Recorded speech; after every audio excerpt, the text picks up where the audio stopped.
근데 이제 스코틀랜드 사람들이 잉글랜드의 언어인 영어를 받아들이게 된 이유를 좀 알려드리도록 할게요.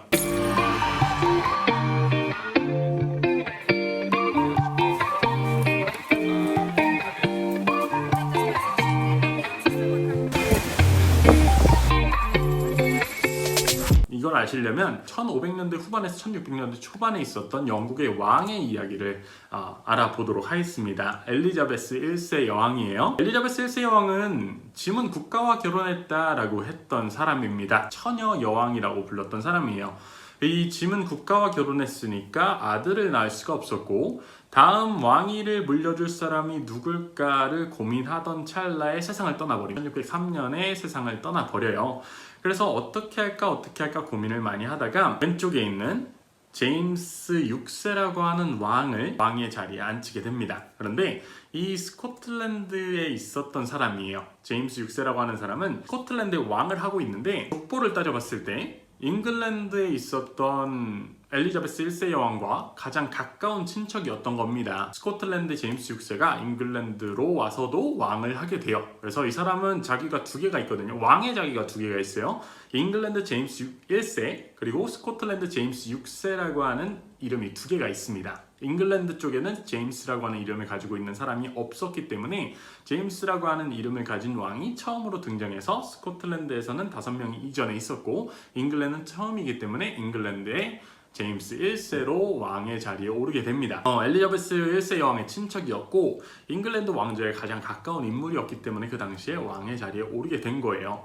이 제임스 6세의 어머니가 메리 오브 스코츠라고 해서 피의 메리, 블러디 메리는 아니고 그 블러디 메리의 친척 중에 하나였고 엘리자베스 1세 여왕의 친척 중에 하나였던 메리 여왕인데 이 사람에 대한 이야기도 굉장히 재밌으니까 나중에 한번 더 이야기를 해보도록 하겠습니다. 어쨌든 스코틀랜드 제임스 6세가 잉글랜드의 제임스 1세의 자리까지 앉게 됐어요. 왕이 두 개의 나라를 다스리니까 1606년에 액트 오브 유니언이라고 하는 법이 발령이 됩니다. 잉글랜드와 스코틀랜드가 하나로 합쳐지게 된 거예요. 그래서 유나이티드 킹덤이라고 하는 연합 왕국이라고 하는 단어가 여기서 처음 등장을 하게 됐다라고 생각해 주시면 될 것 같습니다. 그래서 이 스코틀랜드는 워낙 빡빡한 땅이다 보니까 제임스 6세가 잉글랜드로 와서 왕을 하게 됐어요. 잉글랜드로 와서 왕을 하게 되는데 너무 정치를 못하는 겁니다. 정치를 얼마나 못하냐면 일단 의회라고 하는 시스템이 영국엔 있잖아요. 의회가 있고 왕이 있는데 이때 당시에 잉글랜드뿐만이 아니라 전체 유럽 전체에서는 잉글랜드처럼 의회가 발달한 나라가 없었대요. 그래서 절대 왕권을 누리던 스코틀랜드의 왕이 잉글랜드로 내려왔는데 의회가 자기 마음대로 못하게 하는 겁니다. 그래서 의회를 무시하고 막 자기 멋대로 행동을 하는 거예요. 그래서 사람들이 화가 났던 거죠. 스코틀랜드는 장로교를 믿는 나라거든요. 이 장로교를 믿게 된 경우에 대해서도 나중에 알려드리도록 할 건데 이 잉글랜드에서는 성공회라고 하는 종교를 믿고 여기에 있는 스코틀랜드에서는 장로교를 믿었어요. 원래 종교가 카톨릭이지 않습니까? 기독교의 이 기원이 카톨릭인데 카톨릭에서 성공회로 바뀌니까 카톨릭 신자들이 핍박을 당했던 겁니다. 핍박을 막 당하니까 그것을 조금 완화해 주겠지라는 바람이 있었던 거예요. 카톨릭 신자들은 우리 성공회가 아닌 장로교 사람이 내려오니까 우리 카톨릭을 조금 살기 편하게 만들어 주겠지라고 생각을 했던 거죠. 그런데 그때 나왔던 사람이 가이 폭스라고 하는 사람이거든요. V for Vendetta라고 하는 영화가 있어요. 가이 폭스라고 하는 사람의 이야기를 모티브로 만들어진 영화인데 굉장히 재밌으니까 나중에 한번 만나보시면 좋지 않을까 생각을 해요. 잉글랜드로 내려왔던 제임스 1세가 카톨릭을 위한 어떠한 정책도 내놓지 않은 겁니다. 그래서 이 사람들이 어떻게 하냐면 가이 폭스를 필두로 국회의사당을 폭파시킬 계획을 세웁니다. 그 전날에 잡힙니다.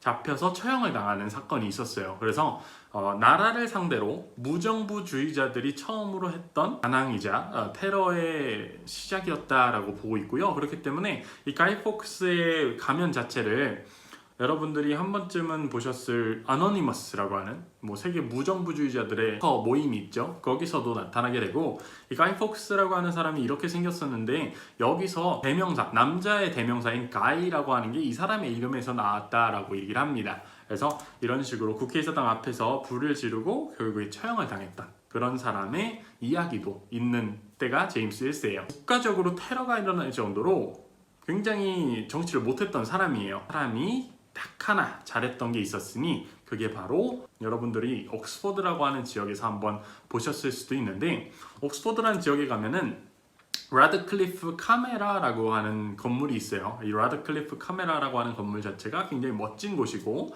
그 멋진 외관에 사로잡혀서 우리가 진짜 중요한 곳을 못 보거든요. 바로 옆에 보들리안 도서관이라고 하는 곳이 있어요. 보들리안 도서관이라고 하는 곳이 있는데 여기서 성경책 번역을 하게 됩니다. 이렇게 생겼거든요. 보들리안 도서관 내부가. 이 성경책 번역을 하는데 가장 뛰어난 성직자들 수십 명, 수백 명을 데려다 놓고 도서관 안에서 같이 합숙을 하면서 번역을 하라라고 얘기를 해요. 라틴어로 되어 있던 성경책을 처음으로 영어로 번역을 하게 됩니다.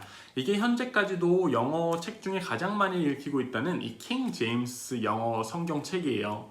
이 킹 제임스 영어 성경책을 자신이 가지게 됩니다. 그래서 이 스코틀랜드 사람들에게도 자신이 만든 거니까, 어쨌든 제임스 6세, 그 제임스 1세는 자신이 스코틀랜드 왕이라고 하는 사실을 잊지 않았던 사람이에요. 잉글랜드로 와서 자기가 세금도 많이 거두면서, 실제로 잉글랜드 사람들이 10배나 사람이 많으니까 세금이 많이 거쳤겠죠. 그래서 이 사람들의 세금을 스코틀랜드 쪽에 투자도 많이 했던 왕이고, 이 스코틀랜드의 문맹률을 좀 낮추기 위해서 자신이 번역했던 이 성경책을 북쪽으로 가져다가 줍니다. 그래서 스코틀랜드 사람들은 성당을 다니면서 차츰차츰 영어를 배우게 됐고요. 잉글랜드에 왕이 있는데 스코틀랜드에 있는 사람들은 성공하기 위해서는 당연히 잉글랜드 쪽으로 내려와야 됐던 그 사회적인 분위기가 있었다고 해요. 그래서 엘리트 사람들은 잉글랜드 쪽으로 많이 내려왔다라고 얘기를 하고 있습니다. 그래서 이런 식으로 스코틀랜드에서 잉글랜드 쪽으로 내려왔던 제임스 6세 그리고 제임스 1세라고 하는 이 왕 때문에 스코틀랜드는 차츰차츰 자신들의 의지에 따라서 잉글리시, 영어를 받아들이게 됐다라고 이야기를 하고 있어요. 잉글랜드 사람들이 지어낸 이야기일 수도 있고, 아니면은 뭐 스코틀랜드 사람들은 자신들이 가지고 있는 기억을 잊어버렸던 걸 수도 있지만, 어쨌든 스코틀랜드 사람들은 자신이 가지고 있던 언어를 거의 다 잃어버리고 잉글랜드의 언어인 영어를 사용하게 된다라고 기억해 주시면 될 것 같아요. 이렇게 영국이라고 하는 나라, 그 유나이티드 킹덤이라고 하는 이 나라가 생기게 된 배경을 살짝 알아봤는데요. 이제 1부는 끝났고, 이제 스코틀랜드 이야기까지 1부는 끝났고, 다음 시간에는 우리가 진짜 모르는 나라들, 웨일즈랑 북아일랜드라고 하는 이 나라들에 대해서 여러분들과 함께 알아보는 시간 가지도록 할 테니까 한번 재밌게 보시고 좋아요, 구독 잘 부탁드리도록 하겠습니다. 감사합니다.